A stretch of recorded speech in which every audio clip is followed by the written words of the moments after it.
طیبہ میں اپنا قدم نہیں رکھا تھا اس وقت تک اس مدینے کو یثرب کہتے ہیں. اور یثرب کا معنی ہے ایسی جگہ، ایسی حدود کہ جس میں اگر بندہ داخل ہو جائے تو اسے بیماریاں لگ جاتی ہیں. اور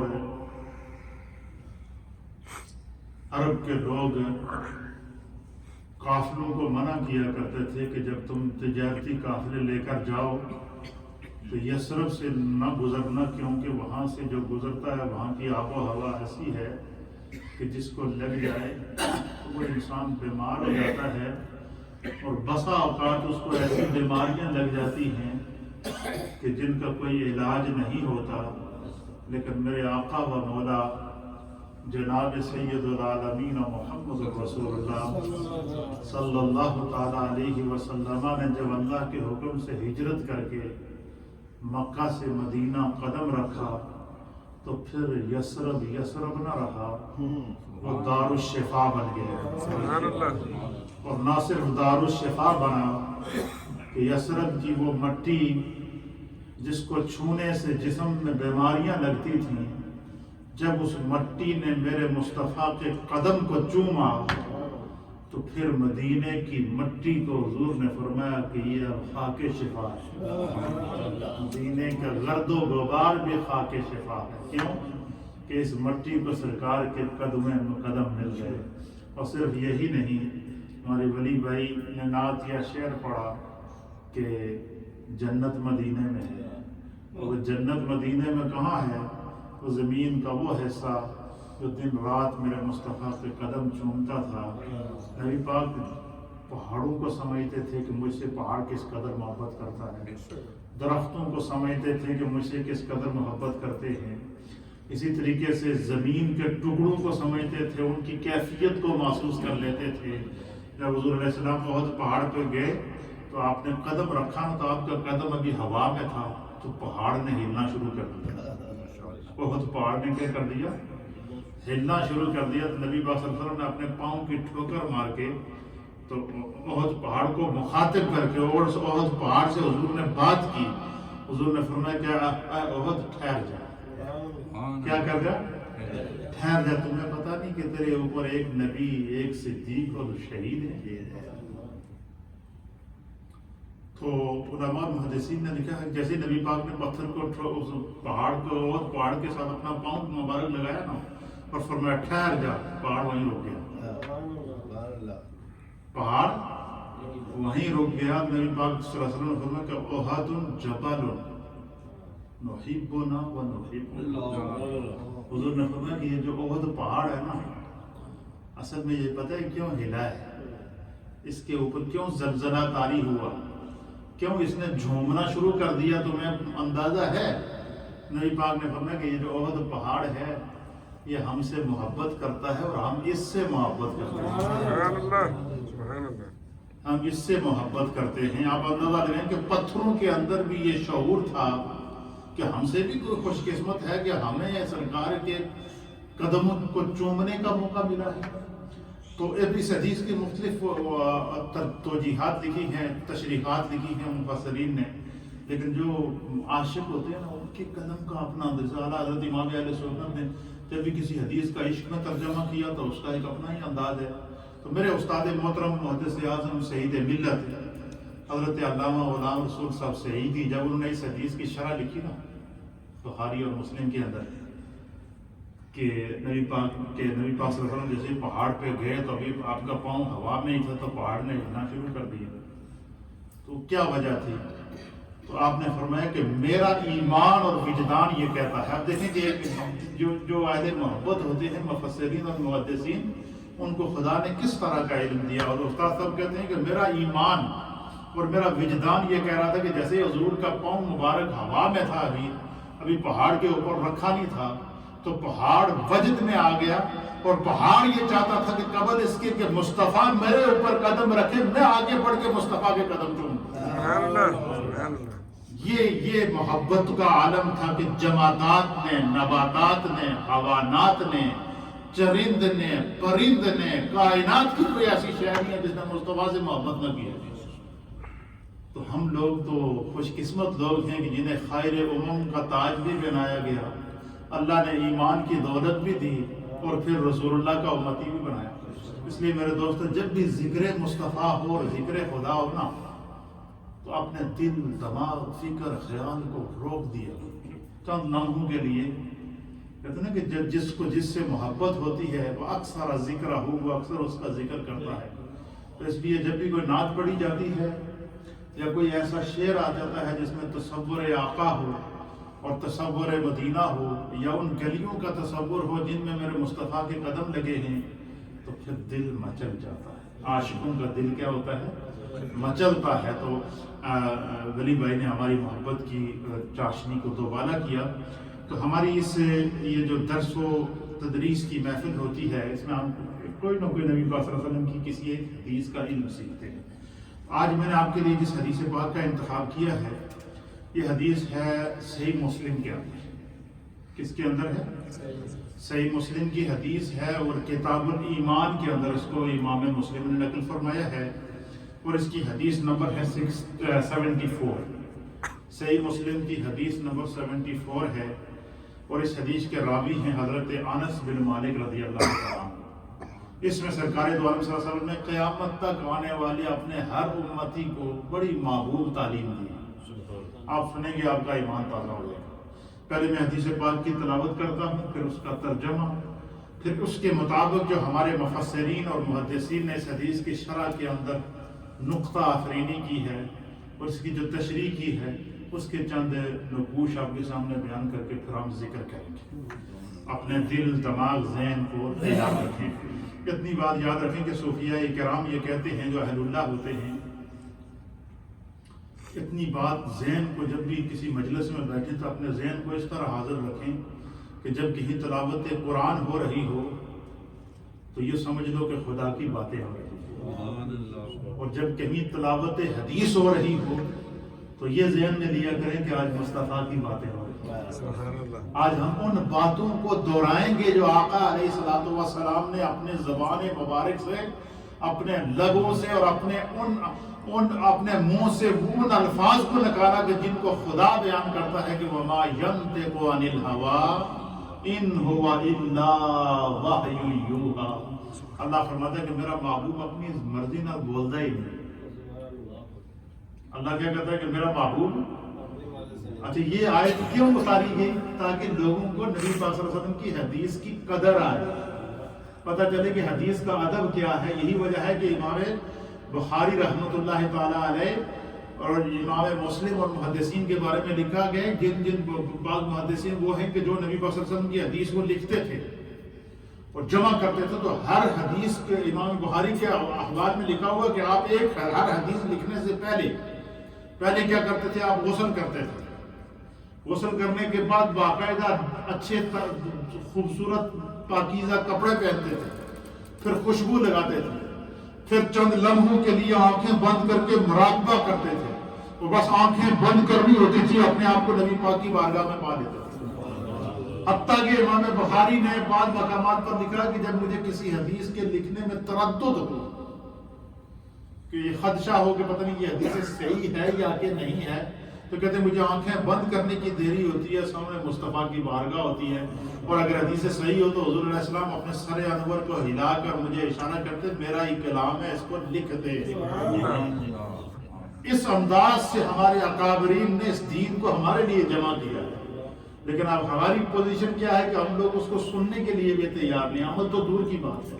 اس لیے میرے دوستو، یہ جو مجالس ہوتی ہے نا، ان کا بڑا فائدہ ہے۔ میں آپ کو بتاؤں، کبھی آپ کو یاد آئے گی یہ روحانیت، دنیا میں بھی کام دے گی، قبر میں بھی کام دے گی، اور یہی وہ مجلسیں ہیں، شاید یہ ہماری بخشش کا ذریعہ بن جائے۔ حدیث پاک کو سماعت فرمائیے۔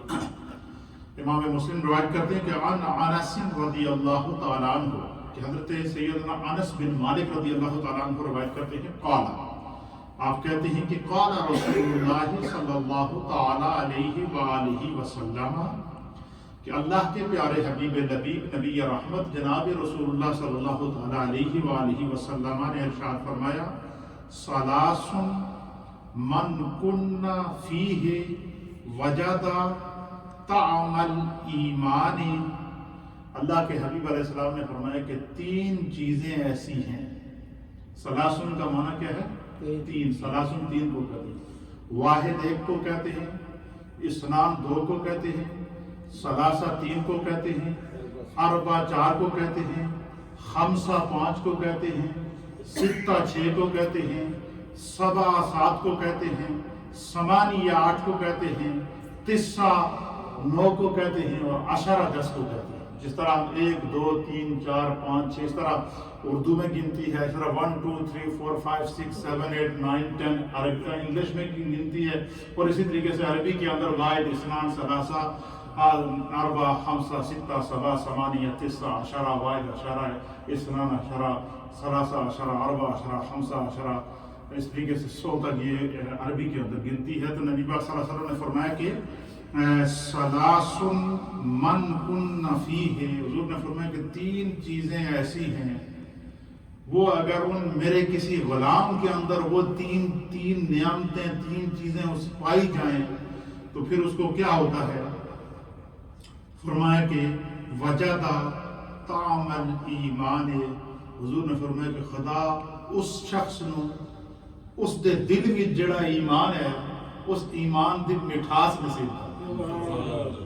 حضور نے فرمایا کہ تین چیزیں ایسی ہیں کہ وہ اگر کسی کو نصیب ہو جائیں تو خدا اس کو اس کے ایمان کی مٹھاس نصیب کرتا ہے۔ معنی کیا ہے کہ بندہ مومن کے اندر اگر تین خصلتیں پائی جائیں، تین عادتیں وہ اپنی زندگی میں اپنا لے، تین چیزوں کو وہ اپنی زندگی کا شعار بنا لے، تین چیزوں کو وہ اپنی زندگی کا مطمع نظر بنا لے، تین چیزوں کو وہ اپنی زندگی کے لیے جو ہے وہ ایک دستور اور اصول بنا لے، تو حضور علیہ السلام نے فرمایا کہ اس کے دل میں جو ایمان ہوتا ہے خدا اس کو اس ایمان کا نور بھی نصیب کرتا ہے، اللہ اس کو اس ایمان کی حلاوت کہتے ہیں مٹھاس نصیب کرتا ہے، اللہ اس کو اس کے ایمان کا ذائقہ عطا کرتا ہے، اور جس کو ایمان کی مٹھاس اور اس کو ایمان کا ذائقہ مل جائے تو وہ پھر زندگی میں نیکی کے علاوہ کچھ کرتا ہی نہیں، پھر نیکی کے علاوہ کیا ہوتا ہے؟ وہ کچھ کرتا ہی نہیں ہے۔ اچھا، وہ تین چیزیں کون کون سی ہیں؟ حضور نے فرمایا کہ جس شخص کے اندر تین چیزیں پائی جائیں تو اللہ تعالیٰ اسے ایمان کی حلاوت نصیب کرتا ہے، ایمان کی مٹھاس، تین خصلتیں جو جس بندے کے اندر پائی جائیں وہ ایمان کے مزے کو پالے گا، ایمان کے ذائقے کو پالے گا، ایمان کی مٹھاس کو پالے گا۔ اور ان میں سے پہلی کون سی ہے؟ اللہ کے حبیب علیہ السلام نے فرمایا کہ من کان یحب المرء لا یحبہ الا للہ ومن کان اللہ ورسولہ احب الیہ مما سواہما۔ اللہ اکبر۔ اللہ کے حبیب نے فرمایا کہ ان میں سے سب سے پہلی چیز کیا ہے؟ فرمایا کہ جس شخص کہ فرمایا کہ پہلی چیز یہ ہے کہ جس شخص سے محبت کرے نیز اللہ اور اس کے رسول کے لیے محبت کرے، کہ دنیا میں کسی سے بھی جب بھی تم محبت کرو تو تمہاری اس محبت کا جو نیت یہ ہونی چاہیے کہ خدا اور اس کے رسول کی رضا کے لیے میں اس سے محبت کر رہا ہوں، کسی دنیاوی لالچ کے لیے یا دنیاوی غرض کے لیے یا اپنا مقصد حاصل کرنے کے لیے اس سے محبت نہیں کر رہا ہوں، میرا اس سے جو تعلق ہے وہ اللہ کی رضا کی بنیاد پر ہے، رسول اللہ کی رضا کی بنیاد۔ اس کا معنی کیا ہے؟ اس کو اور آسان کر کے میں سمجھا دیتا ہوں کہ جدو کسی نال تعلق رکھو تو خاص مخلص ہو کے اللہ کی رضا نال رکھو، اپنی لالچ واسطے کسی نال تعلق نہ رکھو، اپنی لالچ کے لیے کسی سے تعلق نہ رکھو، تعلق رکھنا ہے تو ایسی بنیاد پر رکھو کہ خدا بھی راضی ہو جائے اور اس کا رسول بھی راضی ہو جائے۔ یہ پہلا ہے۔ فرمایا کہ جب بھی کسی سے تعلق رکھو، جب بھی کسی سے محبت رکھو، جب بھی کسی سے واسطہ رکھو، جب بھی کسی سے تعلق رکھو تو فرمایا تمہارے اس تعلق کے اندر، تمہارے اس واسطے کے اندر اللہ اور اس کے رسول کی رضا شامل ہونی چاہیے۔ یہ تو پہلی قسم ہے۔ فرمایا جس شخص کو یہ چیز نصیب ہو جائے کہ اللہ دے واسطے وہ ہر ایک سے تعلق رکھتا ہے، خدا کی رضا کے لیے وہ ہر ایک سے تعلق رکھتا ہے، فرمایا کہ اللہ اس کو اس کے اندر جو ایمان ہے اس ایمان کی مٹھاس اس کو عطا کرتا ہے۔ اور ایمان کی مٹھاس کیا ہوتی ہے؟ پھر اس کی عادتیں، اس کی سوچ، اس کا تصور، اس کا تخیل، اس کا فکر، اس کی مجلس، اس کا انفرادی زندگی، اس کی اجتماعی زندگی نیکی والی ہو جاتی ہے، گناہ سے پھر خدا اس کو بچا دیتا ہے۔ اور دوسری چیز کیا ہے؟ جس کو اللہ تعالیٰ یہ نصیب ہو جائے تو خدا اس کو جو ہے وہ ایمان کی مٹھاس نصیب کر دیتا ہے۔ فَمَنْ كَانَ اللَّهُ وَرَسُولُهُ أَحَبَّ إِلَيْهِ مِمَّا سِوَاهُمَا، کائنات کی ہر شے سے بڑھ کر بندہ اللہ اور اس کے رسول سے محبت کرے، اپنی اولاد سے بڑھ کر، جان سے بڑھ کر، مال سے بڑھ کر، کاروبار سے بڑھ کر، سوسائٹی سے بڑھ کر، خاندان سے بڑھ کر، تصور، تخیل، انسان کائنات کی ہر شے سے بڑھ کر اللہ اور اس کے رسول کی محبت کو جو ہے وہ ترجیح دے۔ فرمایا خدا اور اس کے رسول کی محبت اگر کسی انسان کے سینے میں موجود ہوگی، ہر چیز کو اللہ اور اس کے رسول کی محبت پر جو ہے وہ ترجیح دے گا، تو فرمایا کہ اللہ اس کو ایمان کا ذائقہ عطا کرے۔ اور تیسری چیز کیا؟ نبی پاک صلی اللہ علیہ وآلہ وسلم نے فرمایا کہ تیسری چیز یہ ہے کہ وَأَن يُلْقَى فِي النَّارِ أَحَبَّ إِلَيْهِ مِنْ أَن يَرْجِعَ فِي الْكُفْرِ بَعْدَ أَنْ أَنْقَذَهُ اللَّهُ مِنْهُ۔ اللہ کے حبیب علیہ الصلوۃ والسلام فرماتے ہیں کہ جس انسان کو خدا ایمان کی دولت دے، کیا کر دے؟ جس انسان کو اللہ ایمان کا نور نصیب کر دے تو وہ پھر ایمان پر ساری زندگی قائم رہے، جان جاتی ہے تو چلی جائے لیکن ایمان نہ چھوڑے، مشکل آتی ہے تو آتی رہے لیکن ایمان میں کمی نہ آئے، مصیبت آتی ہے تو آتی رہے لیکن ایمان کمزور نہ ہو، بڑی سے بڑی مشکلات سے گزر جائے لیکن ایمان کا سودا کبھی نہ کرے۔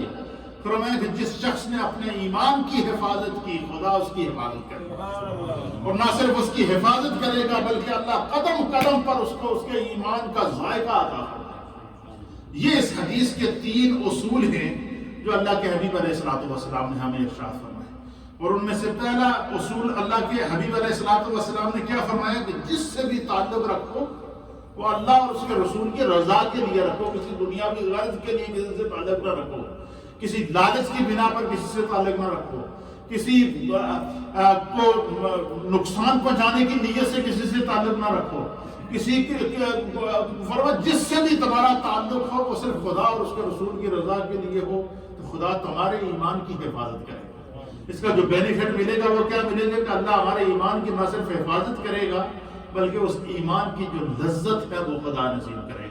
اور دوسری چیز کیا ہے کہ اللہ اور اس کے رسول سے بڑھ کر کسی سے محبت، جس سے بھی محبت کرو، محبت کے لیے منع نہیں کیا، لیکن محبت اللہ اور اس کے رسول سے زیادہ نہیں ہونی چاہیے۔ اگر اللہ اور اس کے رسول سے کی محبت سے زیادہ محبت کسی سے کرو گے تو پھر یہ شرک ہو جائے گا، پھر کیا ہو جائے گا؟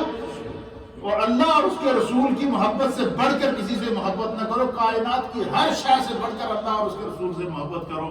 اور تیسرا یہ کہ ایمان کو چھوڑنے کا کبھی سوچنا بھی نہ، بڑے سے بڑا وقت بھی آ جائے اپنے ایمان کی حفاظت کرنا، ایمان اور ہمیشہ سلامتی ایمان کی دعا کرنی چاہیے۔ یہ تو اس حدیث کا متن ہے۔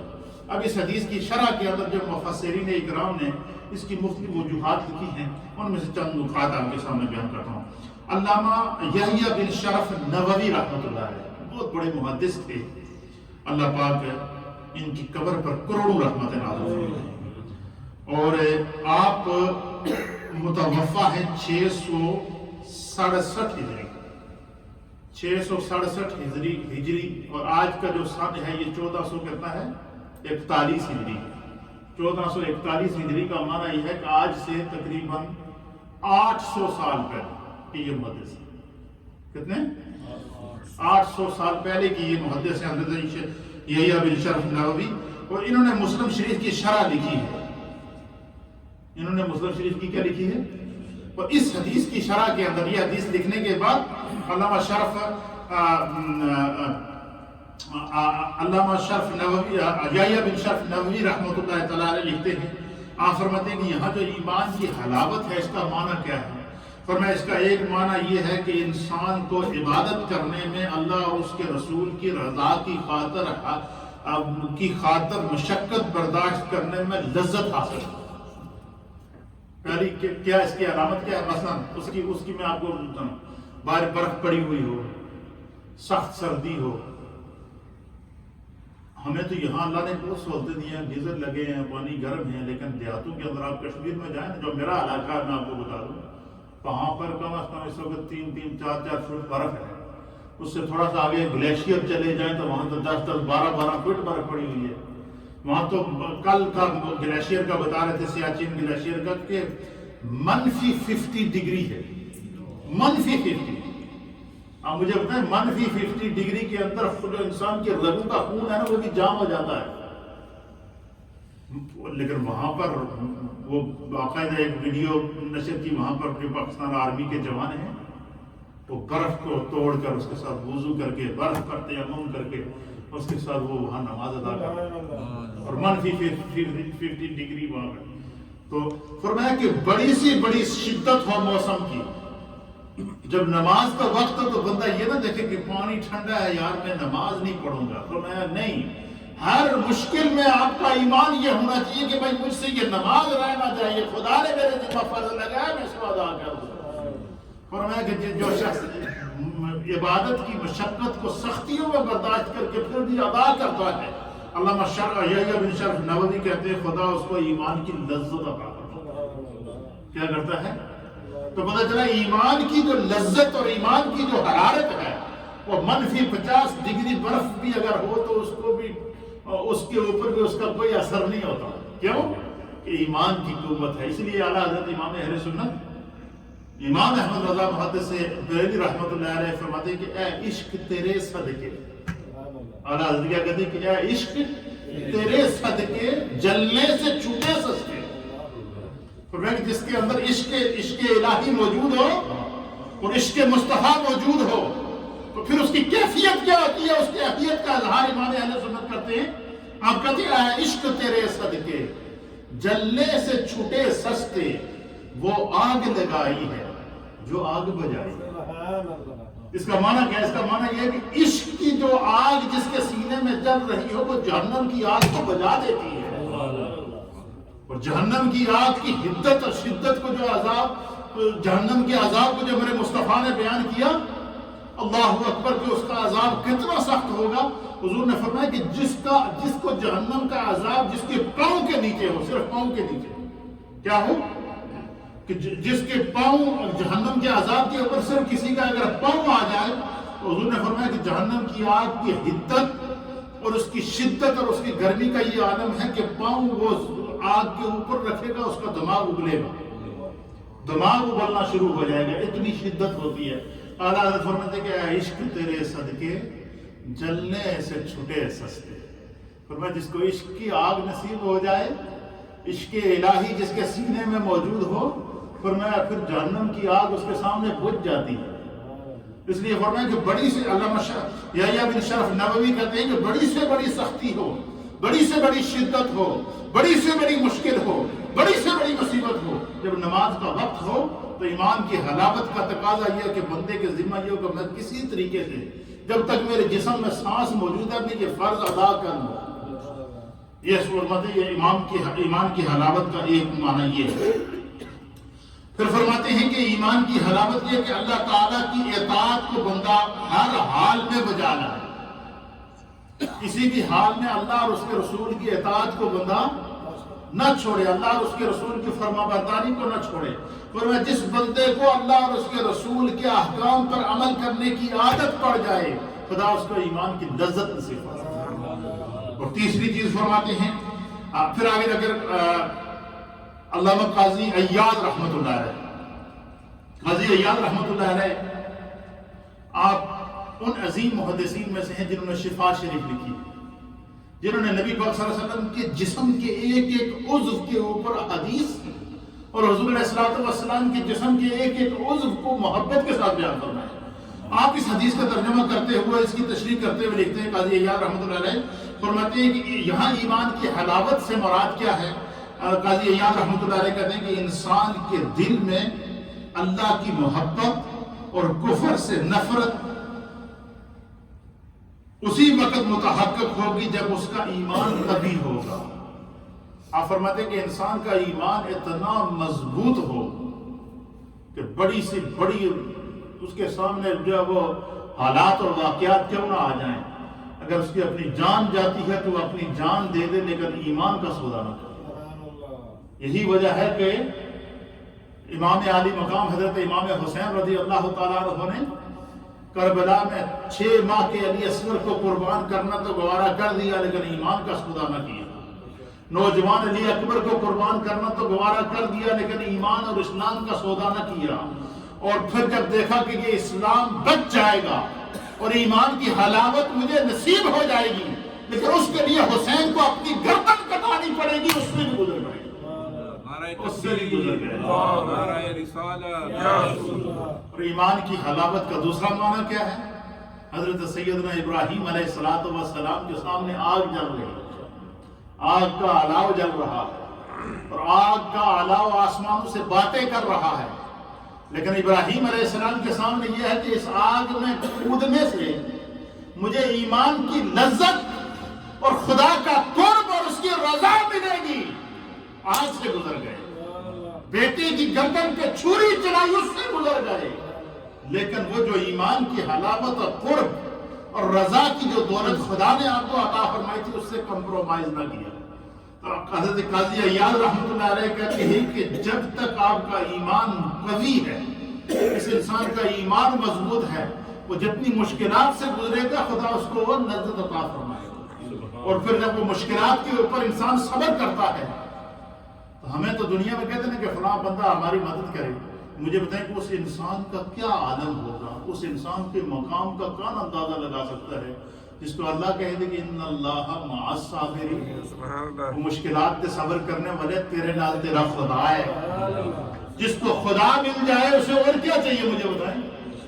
اس لیے فرمایا کہ جس کو ایمان کی لذت نصیب ہو جائے وہ سردی سے نمازیں نہیں چھوڑتا، وہ برف میں نمازیں نہیں چھوڑتا، وہ بارش میں نمازیں نہیں چھوڑتا، وہ مشکلات میں نمازیں نہیں چھوڑتا، وہ مصائب کے اندر فرائض کو نہیں چھوڑتا، اپنی دینی ذمہ داریوں کو وہ ادا کرتا رہتا ہے۔ اس لیے فرمایا کہ حضرت قاضی عیاض رحمۃ اللہ علیہ کہتے ہیں کہ بندہ مومن تیرے میں بڑی بڑی آزمائشیں آئیں گی، لیکن اس کے لیے تم اگر یہ چاہو کہ تم اس آزمائشوں سے نکلو تو تم اپنے ایمان کو مضبوط کرو۔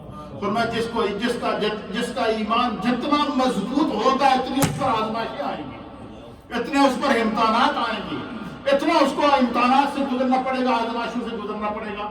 فرمایا ایمان کو مضبوط رکھو۔ اور پھر فرماتے ہیں کہ آپ کہتے ہیں کہ اللہ اور اس کے رسول پر ایمان رکھنے میں اس کو شرح صدر ہو۔ شرح صدر کا معنی پتہ کی ہے؟ شرح صدر کا معنی ہے کہ انسان متزلزل ہے، یہ کم کراں یا نہ کراں، یا سردی بڑی ہے وضو کراں یا نہ کراں۔ شیطان جو ہے نا طرح طرح کے وزن۔ فرمایا انسان کو ایمان اتنا مضبوط ہو کہ اس پر شرح صدر ہو، وہ یہ نہ دیکھے کہ سردی ہے، وہ یہ دیکھے کہ اللہ نے میرے ذمہ اس کا فرض لگایا ہے، اس وقت میرا رب میرے سجدے سے خوش ہوگا، میرا رب میرے بستر کی گرمی سے خوش نہیں ہوگا، میرا رب میری کمرے کے اندر لگی ہوئی ہیٹنگ سے خوش نہیں ہوگا، میرا رب میرے نرم اور نازک ریشمی بستر کے اندر خوش نہیں ہوگا، اور اس وقت میرے کان میں صدا پڑ گئی ہے اللہ اکبر، تو پھر بندہ اٹھے اور وضو کرے اور فرض ادا کرے۔ فرمایا کہ پھر کیا فرمایا اس کا شرح صدر ہونا۔ شرح صدر یہ کہ پھر دل کسی دی اور گل سنے ہی نہ شیطان دی سنے، نہ برے دوست دی سنے، نہ بری سوسائٹی کی سنے، نہ بری مجلس کی سنے، دل یہ کہے کہ میں جس رب پر ایمان لایا ہوں اس کی طرف سے بلاوا آیا۔ یہ ہے ایمان پر شرح صدر ہونا۔ اور پھر فرماتے ہیں کہ ایمان کی حلاوت کا چوتھا معنی کیا ہے؟ فرمایا کہ انسان کا نفس مضبوط ہو، اس کا نفس مطمئن ہو، اطمینان ہو، اس کو جو کام میں کر رہا ہوں یہ خدا کے لیے کر رہا ہوں، مجھے کوئی کچھ بھی کہہ دے لیکن میں نے اس کام کو کرنا ہے کیونکہ مجھے خدا اور اس کے رسول کی رضا چاہیے۔ فرمایا کہ کوئی بھی کام کرو جس کا اللہ اور اس کے رسول نے کرنے کا حکم دیا ہے اس کے لیے پہلے شرح صدر رکھو۔ شرح صدر سے دلوں ایدہ کرو، اس میں اور تھوڑا میں آسان ترجمہ تھوڑے ایسے کر دینا کہ جڑا بھی کام کرو دلوں ہو کے کرو، دلوں ہو کے کرو، اپنے دل کی بات سنو، کہتے ہیں دل سے جو بات، علامہ اقبال کہتے ہیں دل سے جو بات نکلتی ہے اثر رکھتی ہے، پر نہیں طاقت پرواز مگر رکھتی ہے۔ اللہ اکبر۔ تو کہتے ہیں کہ وہ انسان کا نفس جو ہے وہ مطمئن ہو، اور جس کا نفس دنیا میں مطمئن ہوتا ہے تو جب خدا اسے اپنے پاس بلاتا ہے تو اعلان کرتا ہے یا ایتھا النفس المطمئنہ۔ سردیوں، گرمیوں، جھاڑے، مشکل، سفر، حضر، ہر لمحے اپنے رب کو یاد کرنے والے، اب تیرے رب سے ملاقات کا ٹائم ہو گیا ہے۔ یا ایتھا النفس المطمئنہ، اپنے رب مطمئن نفس اپنے رب کی طرف ارجعی، لوٹ جا، راضیۃ مرضیہ، تیرے اس ایمان کی حلاوت کے اوپر، تیرے اس قلب کے ایمان کے اوپر اور تیرے اس ایمان کے نور کے اوپر تیرا رب راضی ہے، تجھ سے راضی ہے، تو رب سے راضی ہے۔ اب آپ وصال کا وقت آ گیا، وصال لیکن فلاں شخص کا وصال ہو گیا، اسی سمجھنے جو وصال کا معنی ہے کہ بس بندہ فوت ہو گیا۔ وصال کا معنی ہوتا ہے ملنا۔ وصال کا کیا معنی ہوتا ہے؟ تو کہتے فلاں شخص کا وصال ہو گیا، اس کا معنی یہ کہ فلاں شخص دی رب دے نام ملاقات کا ٹائم ہو گیا ہے۔ وصال کا معنی یہ ہے کہ فلاں شخص کا رب سے ملاقات کا کیا ہو گیا ہے؟ وقت ہو گیا، وصل ہو گیا، ملاقات کا ٹائم ہو گیا ہے۔ اور پھر کہتے ہیں کہ اس کا نفس مطمئن ہوگا اور یہ ایمان اس کے رگ و ریشہ میں سرایت کر جائے، سانس میں بھی ایمان ہو، خیال میں بھی ایمان ہو، تصور میں بھی ایمان ہو، تخیل میں بھی ایمان ہو، رگوں کے اندر چلتے ہوئے خون میں بھی ایمان کا دھارا نظر آئے۔ فرمایا کہ پھر یہ جس شخص کو یہ لذت نصیب ہو جائے، اللہ اسے ایمان کی حلاوت نصیب کرتا ہے۔ پھر آپ فرماتے ہیں کہ اس وقت انسان کو اللہ ایمان کی حلاوت نصیب، یعنی مجھے آپ بتائیں کہ اس حدیث کو ہم نے اس میں سے نبی پاک صلی اللہ علیہ وسلم نے 3 اشارے دیے ہیں، لیکن جن محدثین کو اللہ نے ایمان کی حلاوت نصیب فرمائی، یہ جتنی شرح علامہ یحییٰ بن شرف نووی رحمۃ اللہ علیہ نے جو اس کی تشریح کی ہے، یا علامہ قاضی عیاض رحمۃ اللہ علیہ نے جو اس کی تشریح کی ہے، یا دیگر شارحین حدیث نے جو اس حدیث کی تشریحات کی ہیں، یہ تشریحات کہاں سے آئی ہیں؟ یہ خدا نے جو ان کو ایمان کی حلاوت نصیب کی ہے، جو ان کو ایمان کا مزہ آیا ہے، انہوں نے اس کتاب پہ لکھ دیا تاکہ قیامت تک آنے والوں کو پتہ کر سکے ایمان کی لذت کیسی ہونی ہے، ایمان کا مزہ کیسا ہوتا ہے، ایمان کی چاشنی کیسی ہوتی ہے۔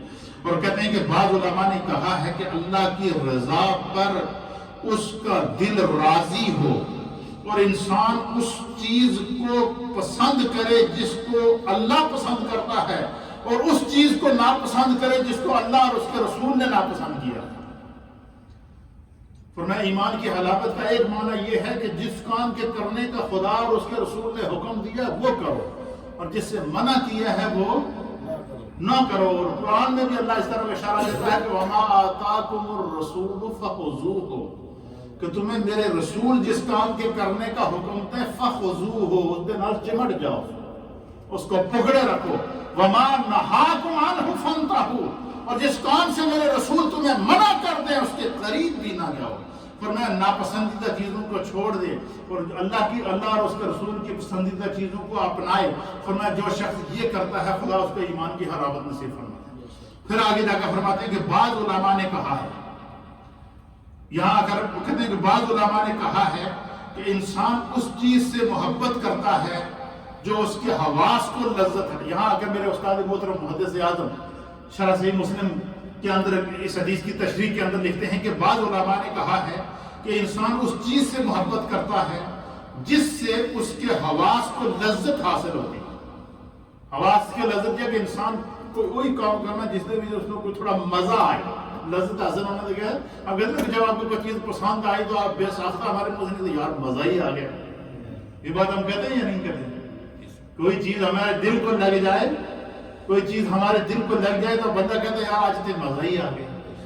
تو آپ فرماتے ہیں کہ انسان اس چیز سے محبت کرتا ہے جس سے اس کے حواس کو لذت آئے۔ مثلا آگے انہوں نے مثال دی استاد صاحب نے، آپ فرماتے ہیں مثلا حسین و جمیل صورتیں، خوبصورت اچھے چہرے، جب یہ انسان دیکھتا ہے تو انسان کہتا ہے یار کتنی اللہ تعالیٰ نے کتنا خوبصورت انسان بنایا ہے، کتنا پیارا چہرہ ہے۔ پھر جب وہ اچھی آواز سنتا ہے جب انسان تو اس کے اندر ایک عجیب و غریب اچھی آواز میں جب آپ تلاوت سنیں، نعت سنیں یا ہم ذکر کرتے ہیں، آپ کے کان میں جب ذکر کی آواز پڑتی ہے تو پورا جسم جو ہے وہ حرکت میں آتا ہے نہیں آتا ہے؟ تو فرمایا کہ اچھی آوازیں، اسی طریقے سے مزیدار کھانے، جب بندے کو کوئی لذیذ کھانا کھائے تو کہتے ہیں یار تو مزہ ہی آ گیا، یہ ہم کہتے ہیں یہ نہیں کہتے، یہ دنیاوی ایک پھر آگے اس کا وہ نتیجہ نکالیں گے. پھر کہتے ہیں کہ کبھی ان چیزوں سے محبت کرتا ہے کہ جن سے اس کی عقل کو لذت حاصل ہوتی ہے. یہ تو پہلی وہ چیزیں تھیں جس سے اس کی زبان کو لذت حاصل ہو یا جسم کو لذت حاصل ہو. اور فرمایا کہ کچھ وہ چیزیں ہیں کہ انسان ان سے محبت کرتا ہے جس سے اس کی عقل کو لذت حاصل ہو. مثلا کیسے؟ علم و حکمت کی باتیں. اب مجھے بتائیں یہ حدیث جو میں نے آپ کو سنائی ہے، پھر اس کا ترجمہ کیا ہے، پھر اس کی تشریح کی ہے، آپ سب کے چہروں پہ میں نے مسکراہٹ دیکھی یا نہیں دیکھی؟ چہروں پر خوشی آئی یا نہیں آئی؟ چہرے نکھرے یا نہیں نکھرے؟ وجہ کہتی آپ کے سامنے ہم نے علم کی بات کی ہے، حکمت کی بات کی ہے، رسول اللہ کی حدیث بیان کی ہے، مفسرین اور محدثین کی تشریحات کے نقطے بیان کیے ہیں. جیسے ہی آپ کے سنے تو آپ کے اندر جو ایمان کی لذت موجود ہے نا، اس نے جمایا آپ کی گردن بھی ہلی، آپ کا سر بھی ہلا، آپ نے تصدیق بھی کی، آپ کے چہرے پہ مسکراہٹ بھی آئی. تو فرمایا کہ بسا اوقات انسان اس چیز سے محبت کرتا ہے جس سے اس کی عقل کو لذت حاصل ہو. اور وہ عقل سے لذت کس چیز سے حاصل ہے؟ علم و حکمت کی باتوں سے لذت حاصل ہوتی ہے. تقویٰ اور طہارت سے جو ہے وہ لذت حاصل ہوتی ہے. علماء اور متقی لوگوں کے پاس بیٹھنے سے انسان کی جو ہے وہ عقل کو لذت حاصل ہوتی ہے. اور فرمایا کہ کبھی وہ اس شخص سے محبت کرتا ہے جو اس کے ساتھ حسن و سلوک کرے. کسی کو جب کوئی بندہ کسی کے نال نیکی کرتا ہے تو ویسے ہی بندے کے درمیان آٹومیٹک اس کے دل میں محبت پیدا ہو جاتی ہے، یار اس بندے نے میرے نال نیکی کی دی ہے، میں اس نیکی کو یاد رکھاں گا. یا ہم یہ کہتے ہیں کہ یہ فلاں بندہ ہے جڑے کہ میں مشکل ٹائم نہیں سمجھا میرے کام آیا سی. یہ ہم کہتے ہیں یا نہیں کہتے؟ یہ دنیا بھی یہ عقل کی بات آپ کو سنیے، میں عقلی دلیل آپ کے سامنے پیش کر رہا ہوں. استاد صاحب کہتے ہیں کہ بسا اوقات انسان اس سے محبت کرتا ہے کہ جس سے جو ہے وہ حسن و سلوک کرے، یا اس سے کہ جو اس سے شر کو اور ضرر کو دور کرے. مثلا ایک بندہ کسی مصیبت میں پھنسا ہوا تھا، بہت مشکل میں پھنسا ہوا تھا، اس لمحے اسے چاہیے تھا یار کوئی اس وقت میرا مشکل میں میرا کوئی دوست یا کوئی بھائی مجھے کام آ جائے. تو فرمایا اس بندے کے کام آنے سے اس سے وہ مصیبت دور ہو گئی، وہ شر دور ہو گئی، وہ نقصان جو اسے پہنچنے والا تھا وہ نقصان سے بچ گیا. تو بندہ یاد رکھتا ہے گھر واقعہ اس بندے نے مشکل ٹائم میں میں نے کام آیا سی، میں اس کو بھولنا نہیں چاہیے. پھر کہتے ہیں کہ محبت کے یہ تمام اسباب، یہ محبت کی ساریاں قسمیں، حسین صورت، حسین آواز، حسین چہرے، حکمت کی باتیں، علم کی باتیں، روحانیت کی باتیں، ذہن کا سکون، قلب کا سکون، دل کا سکون، مجلس کا سکون، انفرادی زندگی کا سکون، اجتماعی زندگی کا سکون، غرضے کے انسان کو سکون پہنچنے کے جتنے ذرائع اور اسباب ہیں، استاد صاحب فرماتے خدا نے یہ ساری نعمتیں ایک کوئی ذات میں جمع کر دی جس کا نام محمد مصطفیٰ صلی اللہ علیہ وسلم. فرمایا اگر تم کسی کو کے حسن و جمال کو دیکھ کر اس سے محبت کرنا چاہو کہ یہ فلاں شخص بڑا ہی خوبصورت ہے، تو فرمایا میرے مصطفیٰ سے حسین خدا نے کسی کو پیدا ہی نہیں کیا. حضرت نبی پاک صلی اللہ علیہ وسلم کی بارگاہ لگی تھی، سیدنا صدیق اکبر رضی اللہ تعالیٰ عنہ جو ہے وہ سے پوچھا گیا کہ آپ کو سب سے زیادہ کائنات میں کیا چیز پسند ہے، کس چیز سے آپ کو سکون پہنچتا ہے، کس چیز سے آپ کو لذت پہنچتی ہے. حضرت صدیق اکبر نے جواب دیا کہ میں بس میری ایک چیز میں چاہتا ہوں. کیا کہ فرمایا کہ میری آنکھیں ہوں اور سرکار کا چہرہ، میں بس مصطفیٰ کے چہرے کو دیکھتا رہوں دیکھتا رہوں دیکھتا رہوں. اور اللہ نے اپنے حبیب کو ایسا چہرہ عطا فرمایا تھا کہ جس کے بارے میں خود خدا قرآن میں فرماتا ہے وَالضُّحَىٰ، چہرہ انور کی قسم، وَاللَّيْلِ زُلْفِ عنبری کی قسم، أَلَمْ نَشْرَحْ آپ کے سینہ انور کی قسم، آپ کے ہاتھوں کی قسم، آپ کے جسم اطہر کی قسم، آپ کی پوری زندگی کی قسم. یعنی اللہ تعالیٰ نے ایک انسان کے اندر جتنی نعمتیں ہو سکتی تھیں ان تمام کو میرے مصطفیٰ میں جمع کر دیا. فرمایا اگر کوئی کسی سے حسن و جمال کی وجہ سے محبت کرتا ہے تو مصطفیٰ سے بڑا حسین ہے ہی کوئی نہیں. جب مصطفیٰ سے بڑا حسین ہے ہی کوئی نہیں تو ہم اپنی محبت کو کیوں ہو رہا ہے پر تلاش کریے. پھر فرمایا تھا کہ کوئی آدمی کسی کی اچھی آواز سے محبت کرے، فرمایا مصطفیٰ سے بڑی آواز تو کسی کی ہے ہی نہیں.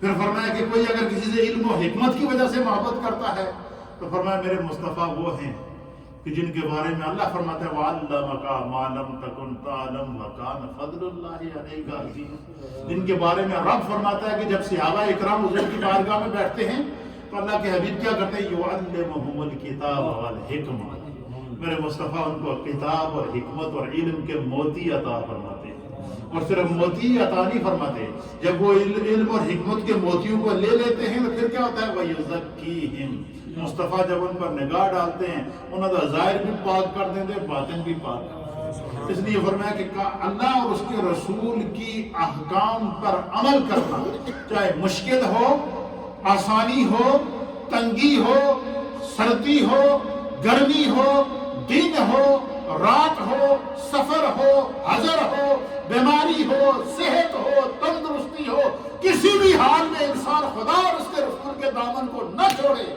میرے مصطفیٰ فرماتے خدا اس میں ایمان کا ذائقہ عطا فرماتا ہے، اور جسے ایمان کا ذائقہ مل جائے تو پھر وہ مومن کامل بنتا ہے، اور پھر وہ یا تو بایزید بستامی بنتا ہے، یا خواجہ حسن بصری بنتا ہے، یا پھر غوث سمدانی حضرت محبوب سبحانی شیخ عبد القادر جیلانی بنتے ہیں، یا تو پھر خواجہ معین الدین چشتی اجمیری بنتے ہیں، یا پھر داتا علی حجویری بنتے ہیں۔ یہ وہ لوگ ہیں جنہیں خدا نے ایمان کی لذت نصیب فرمائی تھی۔ اللہ ہمیں اس حدیث کے مفہوم کو سمجھنے کی توفیق دے۔ یہ چند باتیں میں نے آپ کی خدمت میں پیش کی، مجھے امید ہے کہ آپ کو حدیث کے ترجمہ اور اس کی تشریح بھی آپ کے ذہن میں آ گئی۔ میں نے اس کو آسان پیرائے میں اس لیے بیان کیا کہ گلاں تو یاد رہے اور انشاءاللہ یاد رہیں گے، مجھے وہ کامل یقین ہے۔